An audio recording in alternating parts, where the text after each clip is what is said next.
Welcome to सबसे gossip show. आज का हमारा जो मूवी रिव्यू एपिसोड है वो हमारे पिछले मूवी रिव्यूज एपिसोड से थोड़ा सा अलग है, क्योंकि हमारे साथ जुड़े हैं फिल्म मेकिंग और डायरेक्शन की दुनिया से मिस्टर नंदन। और आइए जानते हैं मिर्जापुर सीजन 3 का रिव्यू उनकी नजर से।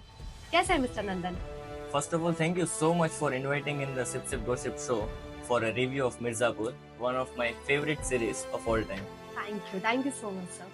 So let's start our question answer thing for season 3 कि आप मिर्जापुर सीजन से कितना जुड़े हुए हो? See, I am a huge fan of Mirzapur and I'm very well connected since season 1. What is the reason behind it? See, the violence, the crime, this type of genre I love to watch. And Mirzapur is full of crime and violence. So this is the only reason where I can say that I am a huge fan of a Mirzapur. And actually the character development.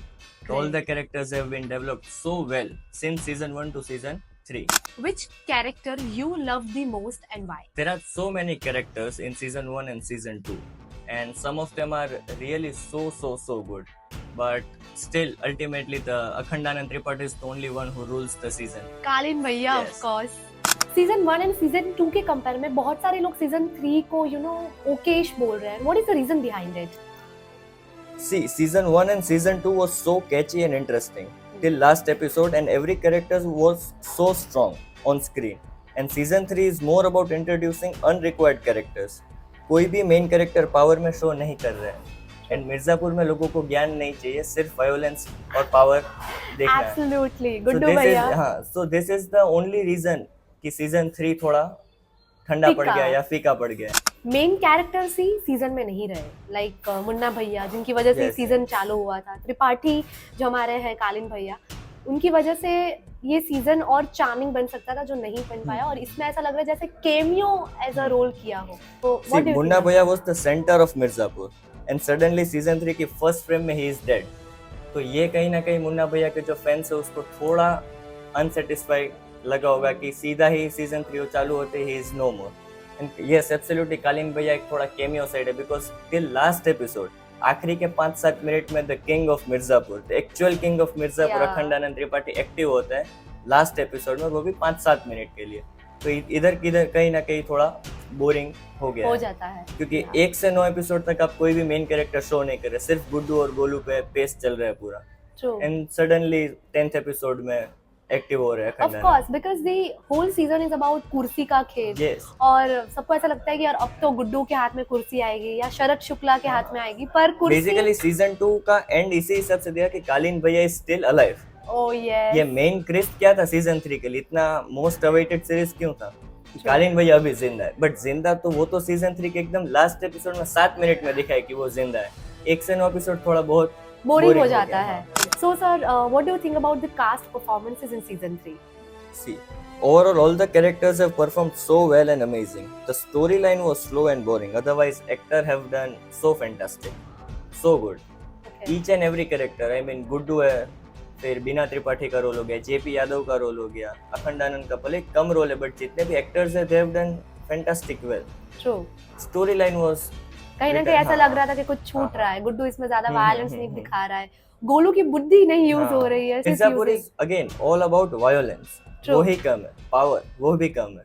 तो otherwise ज्ञान ये वो तो बाकी बहुत सारी series है, but Mirzapur उसके लिए नहीं है. Mirzapur is all about power. True, very true. जिसमें वो कम तो मिर्जापुर का इंटरेस्ट भी कम. So this is how it goes. What do you think about Vijay Varma performance? Like वो तो पूरा मिर्जापुर सीजन में कैसे दिखाई दे रहा है वो तो हमें ही नहीं पता चल रहा. Vijay Varma and Tyagi family is all apart from Mirzapur. एक यूपी की स्टोरी है तो एक बिहार की स्टोरी है, सिवान की.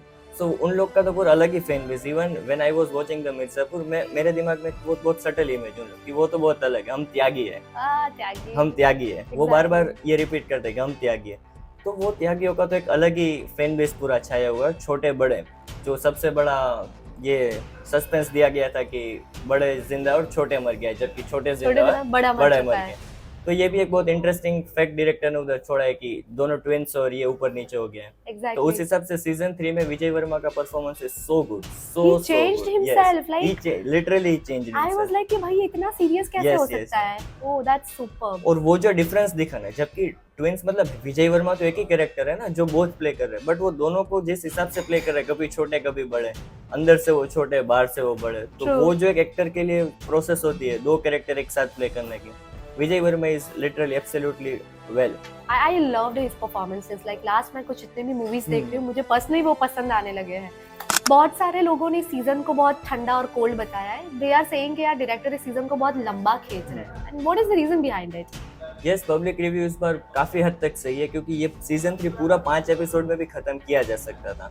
थोड़ा क्रिस्प रख के, थोड़ा सब कुछ फास्ट रख के, एंगेजिंग रख के. इसमें क्या एंगेजिंग पॉइंट बहुत कहीं ना कहीं लैग हो रहा है, वीक रखा है. वीक, क्योंकि एक तो मुन्ना भैया है नहीं, क्योंकि सीजन 1 और सीजन 2 का हार्ट थे वो. वायलेंस करने में आगे कौन? मुन्ना भैया. हमेशा कोई भी अलग अलग कांड में कौन फंस जाता है? मुन्ना भैया. सबसे ज्यादा ओरा किसका? तो कि मुन्ना भैया. जीप लेके कौन निकलता है? मुन्ना भैया. तो एक सडनली वो कैरेक्टर आप लोगों ने छोड़ दिया पीछे, और उसके सामने कालीन भैया. चलो नेक्स्ट उसके पप्पा, तो उसको भी आपने लास्ट एपिसोड तक शो केस नहीं किया कि एकदम से वो आ गए वापस.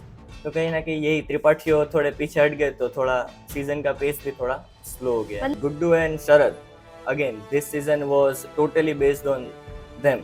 बुद्धि वाला. एक साइड गुड्डू है तो एक साइड शरद है. त्रिपाठी इस साइड थोड़ा इस बार शांत है. उन लोग की फैमिली में जो बाबूजी थे वो तो चल बस है, मुन्ना थे वो तो चल बस है. ये कालीन भैया जो है वो थोड़े अभी घायल है, वो रिकवरी मोड में. तो जो भी पूरा सीजन था वो डिपेंड था गुड्डू और शरद पे. हाँ, तो वो दोनों ने बहुत फैंटास्टिक परफॉर्मेंस किया है. बहुत fantastic. Great. Like as a fan of Munna भैया, what do you think? Munna भैया के बिना ये सीजन कैसा चल रहा है? See, I am not a hardcore fan of Munna भैया, but मुझे कहीं ना कहीं लग रहा है कि वो मिसिंग तो है.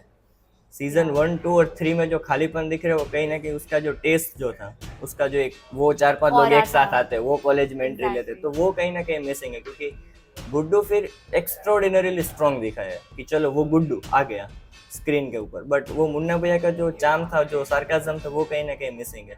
तो इस वजह से मुझे ऐसा लगता है कि मुन्ना भैया पे थोड़ा इस बार डिपेंडेंसी था सीजन 3 को, बट वो कहीं ना कहीं लैग हो गया. इवन आई फेल्ट दैट के इवन मुन्ना भैया को स्ट्रांग मतलब नहीं रखा है और उसके सामने शरद को खड़ा किया, पर शरद में उतना वायलेंस नहीं था. So it is all about कि यार वायलेंस के बिना तो तुम मिर्जापुर कैसे बना चला ही नहीं सकते ऑब्वियसली. कुछ पंच लाइन्स ऐसी जो आपको मोटिवेट करती हो, मतलब सीजन 3 की या लाइक ओवरऑल सीजन की? सीजन 3 में तो एक ही पंच लाइन मुझे अच्छी लगी है कि ये गद्दी, ये प्रथा, ये परंपरा बाबूजी और मैंने बनाई थी. जब आखिर में कालीन भाई एंटर होता है और वो बैठक में ये अनाउंस करते हैं. बट यही है कि कालीन भैया को बहुत ही पहले एंट्री ले लेनी थी मेरे हिसाब से. तो सेकंड थर्ड एपिसोड तक तो ही वो it should be more active कि कालीन भैया खुद वापस इनटू द सीरीज. Exactly. वो बहुत बाबूजी जैसे हो गए थे, एकदम साइड में बीमार है, सूप पी रहे. कालीन भैया को नहीं देखना चाहते लोग ऐसे. वो कालीन भैया है, the king of Mirzapur. Mirzapur का सेंटर टॉपिक क्या था? वो त्रिपाठी कोठी. वो मिर्जापुर का बीच में एक चौक है, उसके अंदर दो अखंडानंद त्रिपाठी और उसके बाबूजी की मूर्ति. वो त्रिपाठियों का वो दिखाया कि कितने पावरफुल, कितने स्ट्रॉन्ग है वो. अब आप लोगों ने वही डिमोलिश कर दिया, वही हटा दिया. चलो एक बार के लिए गुड्डू ओवरकम कर रहा है, समझ आ रहा है कि वो धीरे धीरे डेवलप किया गया कैरेक्टर.